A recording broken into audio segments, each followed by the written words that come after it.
Okay, तो आज हम पेन गेट थ्योरी पढ़ेंगे। बट पेन गेट थ्योरी पढ़ने से पहले हमें कुछ कंपोनेंट्स के बारे में पता होना चाहिए। फर्स्ट थिंग, पेन होता क्या है? पेन एक अनप्लेजेंट सेंसेशन होती है जिस वजह से आपका नोसिसेप्टर्स एक्टिवेट होते हैं। ओके, नोसिसेप्टर्स एक सेंसरी रिसेप्टर्स होते हैं जो पेन स्टिमुलस को कैरी करते हैं। ठीक है, किसी भी फिजिकल, केमिकल या थर्मल मैकेनिकल स्टिमुलस की वजह से आपके नोसिसेप्टर्स एक्टिवेट होते हैं और नोसिसेप्टर्स पेन कैरिंग स्टिमुलस होते हैं। ठीक है, और नोसिसेप्टर्स का मेन काम ये होता है कि जब भी किसी पर्सन को पेन होता है, उस पेन साइड से वो इम्पल्स को कैरी करते हैं और आपके हायर सेंटर्स की तरफ लेके जाते हैं। ठीक है, अब नोसिसेप्टर्स आपके फ्री नर्व एंडिंग्स होती हैं जो आपकी बॉडी टिश्यू में पाई जाती हैं। ठीक है, और ये पेन स्टिमुलस को कैरी करते हैं और आपके higher centres means cerebral cortex की तरफ लेके जाते हैं। जब इम्पल्स ट्रैवल करता हुआ आपके फाइनली सेरेब्रल कॉर्टेक्स की तरफ पहुंचता है तो आपको पेन फील होता है। जब भी नोसिसेप्टर स्टिमुलेट होता है उस वजह से वो न्यूरोपेप्टाइड को रिलीज करता है। अब न्यूरोपेप्टाइड एक न्यूरोट्रांसमीटर होता है जिसकी वजह से क्या होता है कि जो इम्पल्स ट्रांसमिट हो रहे हैं वो dorsal root of spinal cords से पास होता हुआ आपके फाइनली सेरेब्रल कॉर्टेक्स की तरफ जाएगा। ठीक है, देन हम बात करेंगे एफरेंट फाइबर्स की। जो इस इम्पल्स को कैरी करता है, जो पेन सेंसेशन को कैरी करता है, वो आपका एफरेंट फाइबर्स करता है। अब एफरेंट फाइबर्स इंफॉर्मेशन को कैरी करता है from sensory receptors all over the body to the central nervous system. ठीक है, एफरेंट फाइबर्स मतलब एफरेंट जो टुवर्ड्स असेंडिंग, मतलब जो ऊपर जा रहा है towards the central nervous system, वो इन्फॉर्मेशन कैरी करता है। आपके जितने भी रिसेप्टर्स प्रेजेंट होते हैं आपके बॉडी में, वहाँ से उसने इन्फॉर्मेशन को कैरी करा और फिर वो हायर सेंटर मतलब सेंट्रल नर्वस सिस्टम की तरफ लेके जाता है। और एफरेंट फाइबर्स हमारे 2 टाइप्स के होते हैं। ठीक है, एफरेंट फाइबर्स हमारे 2 टाइप्स के होते हैं, हम डिस्कस करेंगे। तो the first is a delta fibres. जो ए डेल्टा फाइबर्स होते हैं वो आपके फास्ट कंडक्टिंग फाइबर्स होते हैं। इनका डायमीटर काफ़ी लार्ज होता है और ये माइलिनेटेड फाइबर्स होते हैं। मतलब ये जो फाइबर्स होते हैं इनके आसपास माइलिन शीट होती है। दैट वाई रीज़न इनकी वेलोसिटी काफ़ी फास्ट होती है, 5 to 30 मीटर पर सेकेंड। इतनी स्पीड से ये इम्पल्स को ट्रैवल करते हैं। ठीक है, और दूसरे होते हैं हमारे सी फाइबर्स। अब सी फाइबर्स स्लो कंडक्टिंग फाइबर्स होते हैं जिनका डायमीटर काफ़ी स्मॉल होता है और ये नॉन माइलिनेटेड फाइबर्स होते हैं, मतलब माइलिन शीट की कवरिंग नहीं होती। और वेलोसिटी की बात करेंगे तो 2 to 5 मीटर पर सेकेंड इनकी स्पीड्स होती है। ठीक है, तो यहाँ से हमें क्लियर हो गया, जितना डायमीटर बड़ा होगा, जितनी ज़्यादा माइलिनेशन होगी, उतनी ज़्यादा नर्व कंडक्शन वेलोसिटी या फाइबर्स की वेलोसिटी होगी। That's why reason A delta fibres की 5 to 30 मीटर पर सेकेंड की स्पीड है और सी फाइबर्स की 2 to 5 मीटर पर सेकेंड स्पीड है। ठीक है, इसके बाद हम फर्स्ट ऑर्डर न्यूरॉन और सेकेंड ऑर्डर न्यूरॉन के बारे में डिस्कस करेंगे। जो फर्स्ट ऑर्डर न्यूरॉन होते हैं उनका काम ये होता है कि वो इम्पल्स को ट्रांसमिट करते हैं आपके सेंसरी रिसेप्टर से to the dorsal horn of spinal cord. ठीक है, किसी पर्सन को पेन हुआ, इंजरी हुई, वहाँ पे आपके सेंसरी रिसेप्टर्स एक्टिवेट होते हैं। फर्स्ट ऑर्डर न्यूरॉन क्या करते हैं, फर्स्ट ऑर्डर फाइबर्स उस सेंसरी रिसेप्टर से उस इम्पल्स को कैरी करेंगे और dorsal horn of spinal cord की तरफ लेके जाएंगे। ये फर्स्ट ऑर्डर फाइबर्स का काम होता है। ठीक है, देन सेकेंड ऑर्डर न्यूरॉन या सेकेंडरी एफरेंट फाइबर्स का काम ये होता है कि जो सेंसरी रिसेप्टर्स जो पेन को उसने कैरी करा था वो उसको dorsal horn of spinal cord से ब्रेन तक मतलब हाई सेंटर की तरफ लेके जाएंगे। तो ये काम सेकेंड ऑर्डर न्यूरॉन का होता है। ठीक है, फर्स्ट ऑर्डर का न्यूरॉन, किसी को पेन हुआ, पेन साइड से वो सेंसरी रिसेप्टर्स का इम्पल्स कैरी करते हैं और dorsal horn of spinal cord की तरफ लेके जाते हैं। और जो सेकेंड ऑर्डर न्यूरॉन होते हैं वो क्या करते हैं, जितने भी आपके सेंसरी इम्पल्सेस होते हैं वो dorsal horn of spinal cord से ब्रेन की तरफ लेके जाते हैं टुवर्ड्स द हायर सेंटर। ठीक है, अब हम फर्स्ट ऑर्डर न्यूरॉन की बात करेंगे। फर्स्ट ऑर्डर न्यूरॉन में हमारे ए अल्फा, ए डेल्टा और ए बीटा फाइबर्स आते हैं जिनका डायमीटर काफ़ी बड़ा होता है। डायमीटर ज़्यादा होने की वजह से इनकी वेलोसिटी काफ़ी फास्ट होती है और ये माइलिनेटेड फाइबर्स होते हैं। और जो आपके सी फाइबर्स होते हैं उनका डायमीटर काफ़ी स्मॉल होता है और जिसकी वजह से उनकी स्पीड काफ़ी स्लो होती है। स्लो कंडक्टिंग फाइबर्स होते हैं और वेलोसिटी भी काफ़ी स्लो होती है और माइलिनेटेड फाइबर्स नहीं होते ये। Most probably A delta fibres and C fibres आपके पेन के सेंसेशन को कैरी करते हैं और उसको हायर सेंटर की तरफ लेके जाते हैं। A delta fibres and C fibres. ठीक है, जो ए डेल्टा फाइबर्स होते हैं वो फास्ट कंडक्टिंग फाइबर्स होते हैं जिस वजह से वो पेन को बहुत हाई स्पीड से ट्रैवल करते हैं और आपके हाई सेंटर की तरफ लेके जाते हैं। इनका डायमीटर भी काफ़ी बड़ा होता है और ये माइलिनेटेड फाइबर्स भी होते हैं। ये आपके स्किन के रिसेप्टर्स में प्रेजेंट होते हैं ठीक है। ए डेल्टा फाइबर्स स्किन के रिसेप्टर्स में प्रेजेंट होते हैं और वहाँ से इस इम्पल्स को कैरी करते हैं।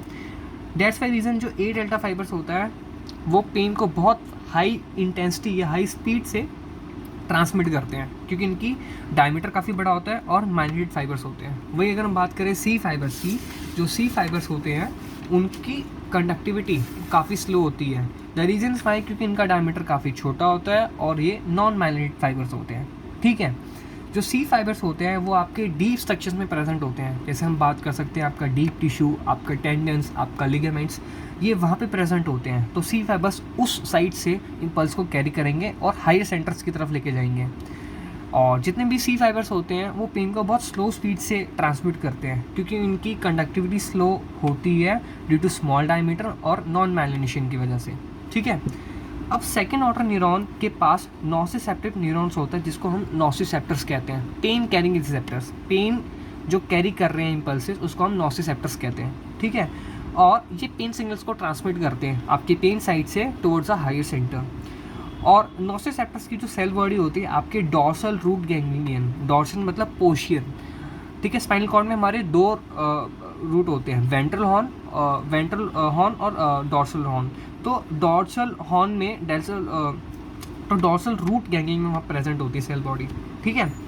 देन जितने भी जो इम्पल्सेस होते हैं हाई सेंटर की तरफ, वो 3 ट्रैक्ट से जाते हैं।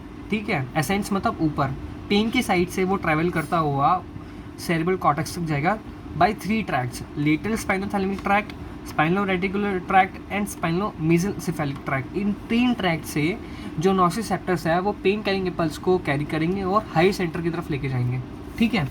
अब हम पढ़ेंगे पेन गेट थ्योरी। ठीक है, कि पेन गेट थ्योरी होती कैसे है, कैसे एक्ट कर रही होती है और पेन कैसे इनहिबिट होता है। ठीक है। अब पेन गेट थ्योरी में हम बेसिकली डिस्कस करते हैं पेन इनहिबिशन, कि कैसे पेन इनहिबिशन काम करता है। तो pain gate theory first postulated by Ronald Melzack and Patrick Wall in 1965। ठीक है। जितने भी आपके एफरेंट इनपुट्स होते हैं, इम्पल्सेस होते हैं, वो mostly posterior root of spinal cords से पास होते हैं। और जितनी भी इंफॉर्मेशंस होती है सब्सटेंशिया जेलेटिनोसा से ट्रांसमिट करती है। साइनेप्सिस मतलब इंटरकनेक्शन, जो इम्पल्सेस ट्रांसमिट हो रहे हैं वो वहाँ से ट्रांसमिट होता हुआ आपके हायर सेंटर की तरफ जाते हैं। ठीक है। सपोज कोई पेन साइड से पेन हुआ तो मोस्ट प्रोबेबली वो पोस्टियल रूट ऑफ स्पाइनल कॉर्ड से पास होगा। जितनी भी इंफॉर्मेशन है वो सब्सटेंशिया जेलेटिनोसा से ट्रांसमिट होगी और फर्दर वो हायर सेंटर की तरफ जाएगी। ठीक है। जब भी हमें पेन होता है तो हम मोस्ट प्रोबेबली इसको कम करने के लिए हम उस पर प्रेशर अप्लाई करते हैं, स्किन रब करते हैं या कुछ एक्टिविटी करते हैं, इंडक्शन क्रिएट करते हैं, जिस वजह से पेन सबसाइड होता है। तो जब भी हम उसको करते हैं तो उससे हमारे मैकेनो रिसेप्टर्स एक्टिवेट होते हैं। ठीक है। जिस वजह से हमारा प्री सिनेप्टिक इनहिबिशन होता है और पेन को वो इनहिबिट करता है। ठीक है। अब हम बात करते हैं कि हमारा पेन कैसे ट्रांसमिट होता है। सबसे पहले सपोज ये पेन साइड है, पेन स्टिमुलेशन साइड, यहाँ पे किसी पर्सन को पेन हुआ, ठीक है, इंजरी हुई, तो उस पेन साइड से ए डेल्टा और सी फाइबर्स बेसिकली नोसिसेप्टर्स जो हमारे प्रेजेंट होते हैं उस साइड पे, वो उस इम्पल्स को कैरी करेंगे। ठीक है। A delta C fibres basically afferent fibres होते हैं, उस इंफॉर्मेशन को, उस पेन इम्पल्स को वो कैरी करते हैं through the first order neuron. ठीक है। और फिर वो dorsal horn of spinal cord की तरफ जाते हैं थ्रू स्पाइनोथैलेमिक ट्रैक्ट। ठीक है।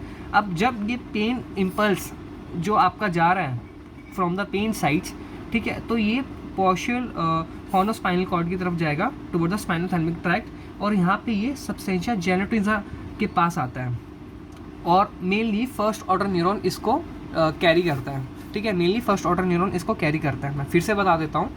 सपोज किसी को पेन साइड है, यहाँ पे किसी को इंजरी हुई, तो पेन साइड से हमारे पहले बात तो नोसिसेप्टर्स एक्टिवेट होंगे। नोसिसेप्टर्स पेन कैरिंग रिसेप्टर्स होते हैं और नोसिसेप्टर्स को हमारे ए डेल्टा और सी फाइबर्स कैरी करेंगे through the first order neuron और ये dorsal horn of spinal cord की तरफ जाएंगे।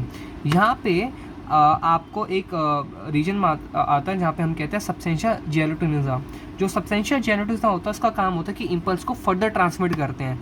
यहाँ तक फर्स्ट ऑर्डर न्यूरॉन लेके आया। अब यहाँ से इस रीजन के बाद जो ट्रांसमिशन हो रहा है साइनेप्सिस, मतलब इस इम्पल्स को यहाँ से जो ट्रैवल करेगा वो आपका सब्सटेंशिया जेलेटिनोसा करेगा, तो इसको सेकंड ऑर्डर न्यूरॉन की तरफ ये लेके जाएगा, एसजी सब्सटेंशिया जेलेटिनोसा।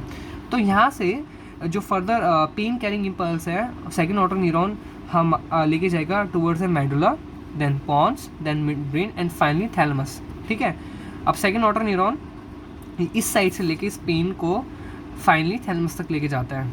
ठीक है, अब थैलेमस से सेरेब्रल कॉर्टेक्स तक जो आपका पेन स्टिमुलस है वो आपका थर्ड ऑर्डर न्यूरॉन लेके जाएगा, और जब आपका pain stimulus finally cerebral cortex पे पहुंच जाता है तो आपको पेन फील होता है। तो ये हमारा पेन गेट का मैकेनिज्म था, मतलब पेन कैसे ट्रैवल करता है। ठीक है, हमारे ए डेल्टा सी फाइबर्स उस नोसिसेप्टर्स को कैरी करते हैं फ्रॉम फर्स्ट ऑर्डर न्यूरॉन, और वो हमारे स्पाइनल थैलेमिक ट्रैक्ट से dorsal horn of spinal cord की तरफ जाता है। ठीक है, यहाँ से वो ऊपर जाता है towards the higher centre medulla, pons और मिड ब्रेन, जो आपका सेकंड ऑर्डर न्यूरॉन लेके जाता है, और फाइनली वो थैलेमस तक पहुंचता है। थैलेमस से वो cerebral cortex third order neuron लेके जाता है, और जब पेन इम्पल्स सेरेब्रल कॉर्टेक्स के पास पहुंच जाता है तो आपको पेन फील होता है। ठीक है, अब सपोज किसी पर्सन ने उस पेन को सबसाइड करने के लिए उस साइड पे कोई प्रेशर अप्लाई करा, कोई रबिंग करी, ठीक है, किसी टाइप का मतलब सेंसेशन दिया, तो उस वजह से आपके मैकेनो रिसेप्टर्स एक्टिवेट होते हैं। जब भी आपके मैकेनो रिसेप्टर्स एक्टिवेट होते हैं, ए बीटा फाइबर्स उस मैकेनो रिसेप्टर्स को कैरी करता है through the dorsal column medial lemniscus से, और वो dorsal horn of spinal cord की तरफ चले जाता है। इस साइड पे जब आपके मैकेनो रिसेप्टर्स एक्टिवेट होते हैं, हमने बात करी थी सब्सटेंशिया जेनोटिसा का काम होता है कि इम्पल्स को फर्दर ट्रांसमिट करता है, but due to mechanoreceptors activation यहाँ पे इस साइड पे वो प्री साइनेप्टिक इनिबिशन कर देता है। कैसे? इस साइड पे यहाँ पे आपके इंटरन्यूरॉन्स को एक्टिवेट करता है आपके मैकेनो रिसेप्टर्स, जिसकी वजह से एक गाबा न्यूरोट्रांसमीटर होता है जो रिलीज होता है, और जो गाबा न्यूरोट्रांसमीटर जो रिलीज होता है उसका काम होता है इनिबिशन का। ठीक है, तो जो हम प्रेशर अप्लाई कर रहे हैं यहाँ पे, जब हमने प्रेशर अप्लाई करा, जो पेन यहाँ तो जा रहा है इस साइड पे, उस पेन को वो प्री साइनेप्टिक इनिबिशन कर देता है through the release of GABA neurotransmitter, और गाबा न्यूरोट्रांसमीटर का काम होता है कि वो पेन को इनिबिशन करता है। ठीक है, जिस वजह से जो इम्पल्स फर्स्ट ऑर्डर न्यूरॉन से सेकंड ऑर्डर न्यूरॉन की तरफ जा रहा है वो जा ही नहीं पाता, यहाँ पे वो पेन गेट ऑपरेट होता है और प्री साइनेप्टिक इनिबिशन कर देता है, जिस वजह से इम्पल्स फर्दर हाई सेंटर की तरफ जा नहीं जाता। तो जो पेन आपका हाई सेंटर की तरफ जाना चाहिए वो यहीं पे सबसाइड हो जाता है। ठीक है, एक बार हम फिर से एक बार और अच्छे से इसको डिस्कस कर लेते हैं। सपोज किसी को पेन हुआ, पेन साइड पे आप कोई भी टच या प्रेशर या कुछ रबिंग अप्लाई करते हैं, जिस वजह से मैकेनो रिसेप्टर्स एक्टिवेट होते हैं। जब आपके मैकेनो रिसेप्टर्स एक्टिवेट होते हैं, ए बीटा फाइबर्स उस मैकेनो रिसेप्टर्स को इम्पल्स को कैरी करता है towards through the posterior root of spinal cord, और फाइनली वो सब्सटेंशिया जेनिटोसा के पास पहुंच जाता है। जब वो इम्पल्स सब्सटेंशिया जेनिटोसा के पास पहुंचता है तो वो इंटरन्यूरॉन को एक्टिवेट करता है। अब जब भी इंटरन्यूरॉन एक्टिवेट होता है उस वजह से क्या होता है कि गाबा रिलीज होता है। अब गाबा एक न्यूरोट्रांसमीटर होता है जिसका मेनली काम होता है इनिबिशन। कोई भी इम्पल्स ट्रांसमिट करता है वो उसको इनिबिट कर देगा, जो पेन जो जा रहा है उसको इनिबिट कर देगा, क्योंकि आपका गाबा रिलीज हो गया और मैकेनो रिसेप्टर्स जो एक्टिवेट हुए हैं उस वजह से वहाँ पे प्री साइनेप्टिक इनिबिशन हो जाती है। जब हम इंटरन्यूरॉन एक्टिवेट करते हैं तो वो फर्स्ट ऑर्डर न्यूरॉन और सेकंड ऑर्डर न्यूरॉन को इनिबिट कर देता है, तो जो इम्पल्स होता है वो ट्रैवल ही नहीं कर पाता फर्स्ट ऑर्डर न्यूरॉन से सेकंड ऑर्डर न्यूरॉन। क्यों? क्योंकि हमने यहाँ पे प्री साइनेप्टिक इनिबिशन कर दिया है through the release of GABA neurotransmitter. ठीक है, और इंटरन्यूरॉन का काम ये होता है कि ये इम्पल्स को ट्रांसमिट करता है from first order neuron to second order neuron, but हमने इस साइड पे गाबा को रिलीज कर दिया, जिस वजह से पेन हाई सेंटर की तरफ जा ही नहीं पाता। ठीक है, अब जब प्री साइनेप्टिक इनिबिशन होती है, जो प्री साइनेप्टिक इनिबिशन की वजह से जो पेन है वो हाई सेंटर की तरफ जा ही नहीं पा रहा, जिस वजह से क्या होता है कि सब्सटेंस पी रिलीज नहीं हो पाता। अब सब्सटेंस पी क्या होता है? ये भी एक न्यूरोट्रांसमीटर होता है जो पेन इम्पल्स को कैरी करता है टुवर्ड्स द हायर सेंटर। जब इस साइड पे प्री साइनेप्टिक इनिबिशन हो गई तो सब्सटेंस पी न्यूरोट्रांसमीटर रिलीज ही नहीं पा रहा, जिस वजह से जो पेन फर्दर इम्पल्स जो है वो ट्रैवल ही नहीं कर पाएगा। तो यहाँ पे पेन गेट ऑपरेट होता है, और दैट्स वाई रीज़न जब भी हम किसी भी साइड पे हम रबिंग करते हैं या प्रेशर अप्लाई करते हैं, मैकेनो रिसेप्टर्स एक्टिवेट होते हैं और वो हमारे इंटरन्यूरॉन्स को एक्टिवेट करते हैं, जिस वजह से हमारा प्री साइनेप्टिक इनिबिशन होता है। उस साइड पे हमारा गाबा रिलीज होता है जो कि न्यूरोट्रांसमीटर होता है और पेन को सबसाइड या इनिबिट कर देता है। जिस वजह से सब्सटेंस पी जो पेन कैरिंग इम्पल्स न्यूरोट्रांसमीटर है वो फर्दर रिलीज ही नहीं हो पाता, जिस वजह से हमें पेन फील नहीं हो पाता और हमारा पेन कम हो जाता है। तो ये हमारा पेन गेट थ्योरी था।